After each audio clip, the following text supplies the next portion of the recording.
Hello students. अब हम पढ़ने वाले हैं श्वेत प्रकाश से बने व्यतिकरण प्रतिरूप की जो फ्रिंज चौड़ाई है वो कैसी होगी, फ्रिंजे कैसी होगी। यानी कि श्वेत प्रकाश से बनने वाली जो फ्रिंज है उसकी क्या क्वालिटीज होगी उसके बारे में हम अध्ययन करने वाले हैं। जो श्वेत प्रकाश होता है उसकी जो तरंगदैर्ध्य प्रास होती है, तरंगदैर्ध्य प्रास यानी कि श्वेत प्रकाश के लिए जो लेमड़ा की वैल्यू होती है वो होती है 3800 एंगस्ट्रॉम से 7800 एंगस्ट्रॉम के मध्य। ठीक है, 3800 एंगस्ट्रॉम से 7800 एंगस्ट्रॉम के मध्य श्वेत प्रकाश की तरंगदैर्ध्य होती है। यदि आप इसको मीटर में कन्वर्ट करके लिखना चाहें तो ठीक है, तो 3800 गुणा 10⁻⁻10 मीटर से 7800 एंगस्ट्रॉम की जगह मीटर में आप कन्वर्ट करना चाहें 10⁻10 मीटर।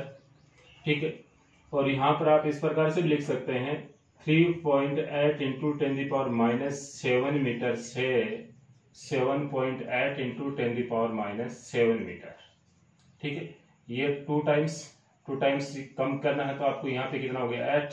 ये पॉइंट और इधर पॉइंट यदि आप इधर शिफ्ट करना चाहें तो एक पावर और क्या हो जाएगी कम। तो इस प्रकार से हम इंडिकेट कर सकते हैं। श्वेत प्रकाश की तरंगदैर्ध्य प्रास है वो ये है, मीटर में है तो ये। श्वेत प्रकाश का मतलब है इसमें 7 रंग होते हैं।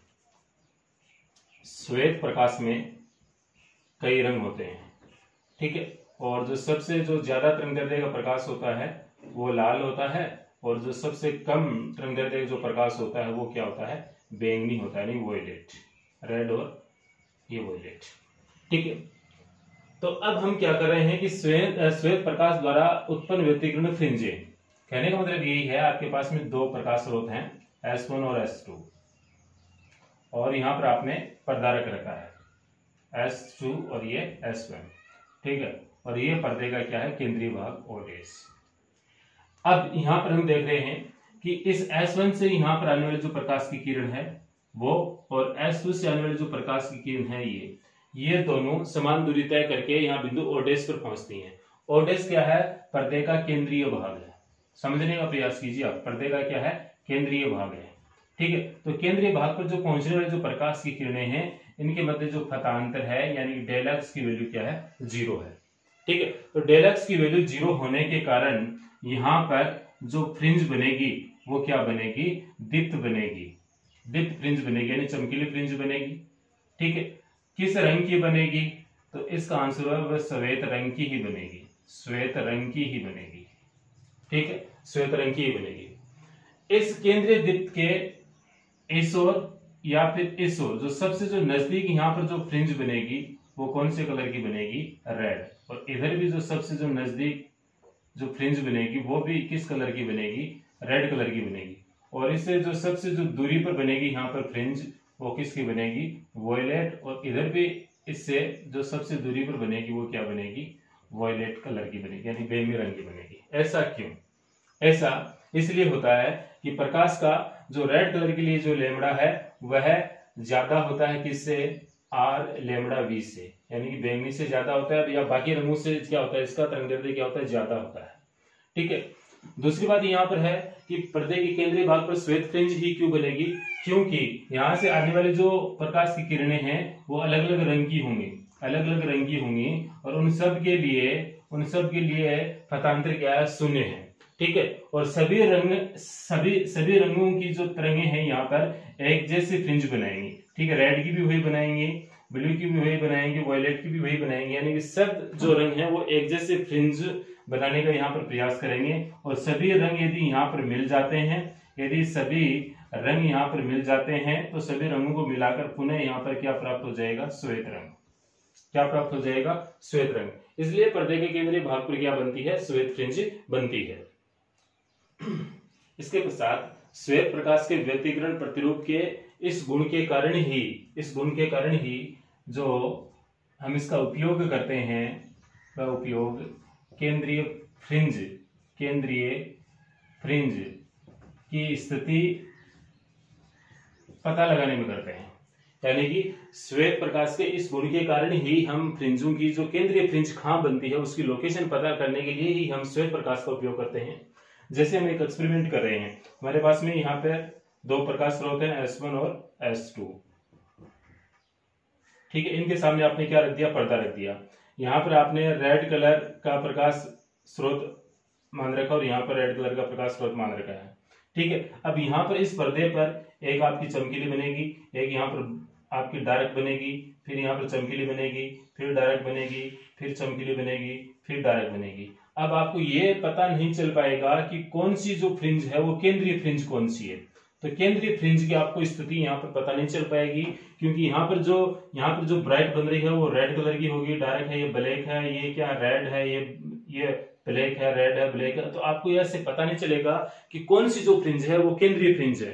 तो हम क्या करते हैं, पहले केंद्रीय फ्रिंज की स्थिति ज्ञात करने के लिए यहाँ पर जो S1 और S2 जो प्रकाश स्रोत हैं, इन दोनों पर हम रेड प्रकाश स्रोत की जगह कौन सा प्रकाश स्रोत काम में लेंगे, श्वेत प्रकाश स्रोत काम में लेंगे। और श्वेत प्रकाश स्रोत काम में लेंगे तो पर्दे के केंद्रीय भाग पर क्या बनेगी, पर्दे के केंद्रीय भाग पर क्या बनेगी, श्वेत फ्रिंज बनेगी। और उसके बाद में बाकी जो कलरों की फ्रिंज इस प्रकार से दोनों तरफ बनती रहेगी। तो हमें पता चल जाएगा कि इस पर्दे का जो केंद्रीय भाग है, यानी कि जो केंद्रीय जो फ्रिंज बनने वाली है वो कहां पर बनेगी, यहाँ पर बनेगी। जहां पे श्वेत फ्रिंज बन रही है वही क्या है, पर्दे का केंद्रीय भाग है, ठीक है। तो फिर यहाँ से हम श्वेत प्रकाश को यहाँ से हटाकर फिर यहाँ पे रेड प्रकाश स्रोत को अप्लाई कर देते हैं। तो रेड प्रकाश स्रोत को अप्लाई करने पर हमें पहले से ही पता रहता है कि यहाँ पर जो एक चमकीली फ्रिंज बन रही है ये वाली क्या होगी, केंद्रीय फ्रिंज होगी, ठीक है, केंद्रीय फ्रिंज होगी। क्योंकि हम पहले से यहाँ मार्क कर देते हैं, इंडिकेट कर देते हैं कि यहाँ पर श्वेत फ्रिंज बनी थी, तो यहाँ पर क्या है, पर्दे पर केंद्रीय फ्रिंज बनी है। दूसरी बात और कि यहाँ पर जो आपके पास में बहुत सारे ऐसे फ्रिंजें बन रही है, ठीक है। और यहाँ पर मैं ये वाली जो फ्रिंज मान रहा हूं उसको केंद्रीय फ्रिंज मान रहा हूं। क्या मान रहा हूं, केंद्रीय फ्रिंज मान रहा हूं, ठीक है। केंद्रीय फ्रिंज के बाद में यहाँ पर हमेशा क्या बनेगी, काली फ्रिंज बनेगी। और इधर भी क्या बनेगी, काली फ्रिंज। फिर यहाँ पर चमकीली, तो इसके इधर भी चमकीली। फिर यहाँ पर क्या बनेगी, अगेन काली फ्रिंज बनेगी। तो इधर भी इसके अगेन यहाँ पर क्या बनेगी, काली फ्रिंज। फिर यहाँ पर चमकीली, फिर यहाँ पर क्या बनेगी, काली। तो यहाँ पर चमकीली और इसके बाद में यहाँ पर क्या बनेगी, काली। यहाँ पे चमकीली तो यहाँ पर भी क्या है, चमकीली है, ठीक है। तो केंद्रीय फ्रिंज के इस और जो इधर जो ये वाली फ्रिंज है, इस फ्रिंज का क्या नाम है, पहली काली फ्रिंज, पहली काली फ्रिंज, ठीक है। और इसको भी क्या बोलेंगे, पहली काली फ्रिंज, काली फ्रिंज। यानी कि हम केंद्रीय भाग से ऊपरी तरफ जाएं चाहे इधर जाएं, यानी कि किसी भी साइड में जाएं, जो सबसे पहले जो फ्रिंज बनेगी वो डार्क फ्रिंज बनेगी। और उसको हम क्या बोलेंगे, फेस डार्क फ्रिंज, इसको भी फेस डार्क फ्रिंज बोलेंगे। उसके बाद में जो ये वाली फ्रिंज होगी इसका नाम होगा पहली दीप्त फ्रिंज या चमकीली फ्रिंज, ठीक है। तो इसका भी क्या नाम होगा, पहली ही दीप्त फ्रिंज, दीप्त फ्रिंज। इसके बाद में ये दूसरी डार्क फ्रिंज है, ये दूसरी ब्राइट फ्रिंज है, ये फिर तीसरी क्या है, डार्क फ्रिंज है, ये फिर तीसरी क्या है, ब्राइट फ्रिंज है, ठीक है।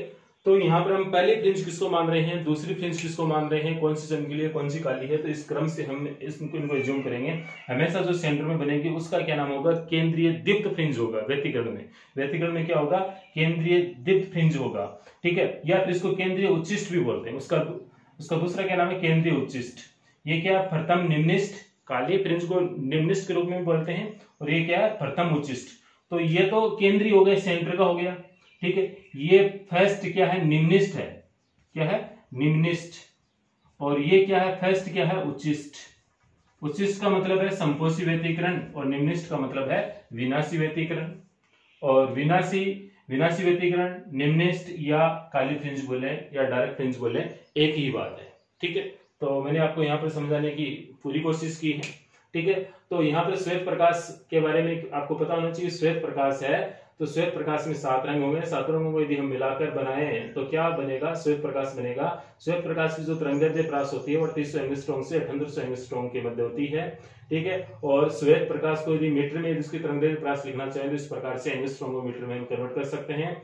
श्वेत प्रकाश में जो सबसे जो ज्यादा तरंगदैर्घ्य का जिन तरंगों का जो रंग होगा उनका क्या होगा, रेड होगा। यानी कि जिन तरंगों की तरंगदैर्घ्य ज्यादा होगी उनका रंग कैसा होगा, लाल होगा। और जिनका कम होगा वो क्या होगा, बैंगनी होगा, ठीक है। जब हम पर्दे से केंद्रीय यहाँ पर S1 S2 स्रोत यहाँ पे श्वेत प्रकाश स्रोत यहाँ पे अप्लाई करते हैं तो पर्दे के केंद्रीय भाग पर हमेशा उच्चिष्ट बनेगा और वह भी श्वेत प्रकाश का बनेगा, यानी कि यहाँ पर एक श्वेत फ्रिंज बनेगी, उसके बाद में रेड और उसके बाद में ऐसे आगे हम ऑरेंज वगैरह ऐसे नीचे की तरफ जाते रहेंगे। सबसे लास्ट वाली कौन सी बनेगी? वॉयलेट। इसके बाद में पुनः यहाँ पर जो फ्रिंजियो बनेगी, यहाँ पर और फ्रिंजियो बनेगी, पुनः यहाँ से रेड से स्टार्ट हो जाएगा, पुनः यहाँ से रेड से स्टार्ट हो जाएगा, बल्कि वह फ्रिंजियो उतनी आपको स्पष्ट दिखाई नहीं पड़ेगी क्योंकि वह और लेपित हो जाती है, अति व्यापित हो जाती है। ठीक है। और दूसरी बात यह है केंद्रीय फ्रिंज है वो श्वेत फ्रिंज बनती है क्योंकि यहाँ पर फतांतर का मान सभी रंगों के लिए फतांतर का मान क्या होता है? 0 होता है, यानी कि सभी रंगों की आने वाले जो यहाँ पे तरंगे हैं उनका बराबर योगदान रहेगा यहाँ पर फ्रिंज बनाने के लिए। इसलिए सभी रंग वापस से मिल गए, तो सभी रंग वापस से मिलने के पश्चात कौन सा रंग बन गया? श्वेत रंग। ठीक है। इसलिए केंद्रीय भाग पर कौन सी फ्रिंज बनेगी? श्वेत फ्रिंज बनेगी। ठीक है। और श्वेत फ्रिंज का जो उपयोग है वो क्या है? केंद्रीय फ्रिंज की स्थिति का पता लगाने के लिए किसका उपयोग किया जाता है? श्वेत प्रकाश स्रोत का उपयोग किया जाता है। ठीक है। क्वेश्चन आ सकता है 1 नंबर का कि केंद्रीय फ्रिंज की स्थिति का पता लगाने के लिए हम क्या करते हैं? ठीक है, श्वेत प्रकाश का उपयोग करते हैं। ठीक है, श्वेत प्रकाश का उपयोग करते हैं क्योंकि श्वेत प्रकाश के कारण जो केंद्रीय फ्रिंज बनती है वो श्वेत बनती है और बाकी जो फ्रिंज है वो अन्य कलरों की बनती है, अन्य रंगों की बनती है। इसलिए केंद्रीय फ्रिंज की स्थिति को पता लगाने के लिए हमें श्वेत प्रकाश का ही उपयोग करना पड़ता है। ठीक है। यहाँ पर जो केंद्रीय फ्रिंज श्वेत क्यों बनती है? क्योंकि यहाँ पर पतांतर क्या होता है? 0 होता है। बस इस वीडियो में इतना ही है, कोई ज्यादा कोई खास बातें नहीं है, आपको नॉर्मल बातें हैं ये आपको बताएगी। इसके बाद में आप एग्जाम्पल से बुक के एग्जाम्पल कर सकते हैं। ठीक है। फिलहाल इस वीडियो में इतना ही। वीडियो देखने के लिए थैंक यू।